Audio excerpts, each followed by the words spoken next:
Hello dear friends, welcome to my YouTube channel. എന്നാണ്ട് വിശേഷം? എല്ലാവരും സുഖമായിട്ടിരിക്കുന്നു. ഇന്ന് ഞാൻ ഉണ്ടാക്കാൻ പോകുന്നത് ഫ്രൈഡ് റൈസ് ആണ്.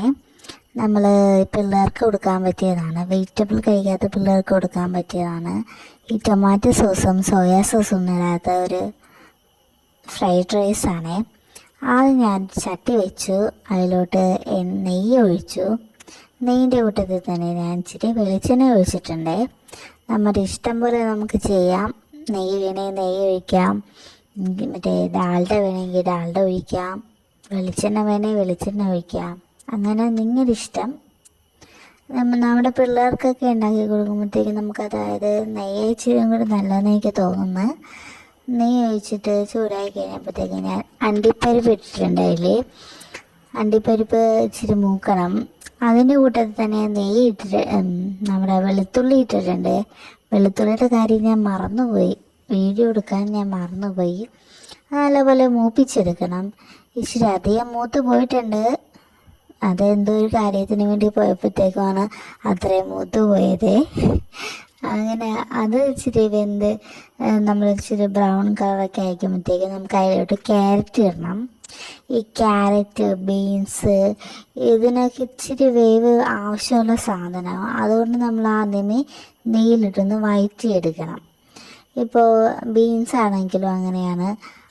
അഥവാ നമുക്ക് അധികം വേവുണ്ടാണെങ്കിൽ നമ്മൾ ജസ്റ്റ് ഒന്ന് ചെറുതായിട്ടൊന്ന് ചൂടാക്കി എടുത്താൽ മതി. എന്നാലും ഇത് വേണം ആദ്യം ഇട്ടൊന്ന് ജസ്റ്റ് ഒന്ന് വഴറ്റിയെടുക്കാൻ, അല്ലെങ്കിൽ ഒരു പച്ച ചുവ നമുക്ക് വരും. അത് രണ്ടും നല്ലപോലെ വഴറ്റിയെടുക്കണം. ഇച്ചിരി നല്ലപോലെ ഒന്ന് വെന്ത് വന്നം.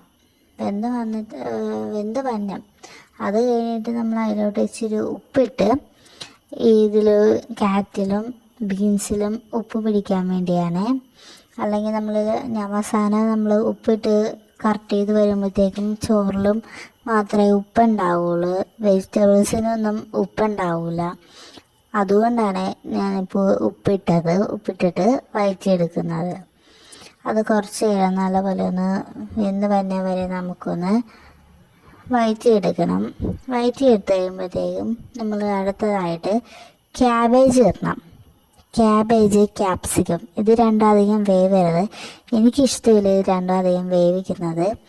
ഇപ്പോൾ ക്യാപ്സിക്കം ആണെങ്കിൽ അധികം വെന്ത് പോയാൽ കൊള്ളൂല.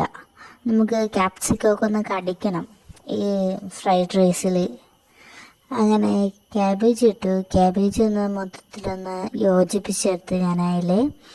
അത് കഴിഞ്ഞ് കുറച്ച് കഴിയുമ്പോഴത്തേക്ക് നമുക്ക് ക്യാപ്സിക്കം ഇടണം. ക്യാപ്സിക്കം ഇട്ടിട്ട് നമ്മൾ ജസ്റ്റ് ഒന്ന് വെറുതെ ഒന്ന് അധികം വേവിക്കാതെ ഒന്നെല്ലാം കൂടി ഒന്ന് മിക്സായി വന്ന വരെ ഒന്ന് ജസ്റ്റ് ഒന്ന് ചട്ടിയിലിട്ടൊന്ന് ഇളക്കിയെടുത്താൽ മാത്രം മതി. വെന്ത് പോകരുത്. അത് കഴിയുമ്പോഴത്തേക്ക് ഇത് മുട്ടയാണ്. ഇത് ഉപ്പും കുരുമുളകും ഇട്ട് ചിക്കി വറുത്ത മുട്ടയാണ്. നിങ്ങളുടെ നാട്ടിൽ എങ്ങനെ എന്ത് പറയുമെന്ന് എനിക്കറിയില്ല. ഞങ്ങൾ ചിക്കി വറുത്ത എന്നാണ് പറയുന്നത്. അടുത്തായിട്ടിട്ടേക്കുന്നത് ചിക്കനാണ്. ചിക്കൻ നമ്മൾ സാധാരണ നോർമൽ മസാല തേച്ച് വറുത്തെടുത്തിട്ട് അതിൽ നല്ല പീസ് നോക്കി നമ്മളിങ്ങനെ പിഞ്ചി ഇങ്ങനെ എടുത്തിട്ട് വെച്ചതാണ്. ബാക്കി വരുന്ന ചിക്കൻ കൊണ്ട്, ഈ വറുത്ത ചിക്കൻ ബാക്കി വന്നത് കൊണ്ട് കറി ഉണ്ടാക്കുന്നുണ്ട്. അതെങ്ങനെയാണെന്ന് ഞാൻ അടുത്ത വീഡിയോയിലിടാവേ. ഇത് ഞാൻ ഉപ്പിട്ട് വേവിച്ച ചോറാണ്. അത് മിക്സ് ചെയ്ത് ഇച്ചിരി കുരുമുളക് പൊടി ഇടണേ. എന്നിട്ട് നല്ലപോലെ മിക്സ് ചെയ്ത്, ഇത്രയേ ഉള്ളൂ. ഇതാണ് സ്വാദിഷ്ടമായ ഫ്രൈഡ് റൈസ്. അപ്പോൾ ഓക്കെ, ബൈ. നെക്സ്റ്റ് വീഡിയോയുമായി നമുക്ക് കാണാം. ഓക്കെ.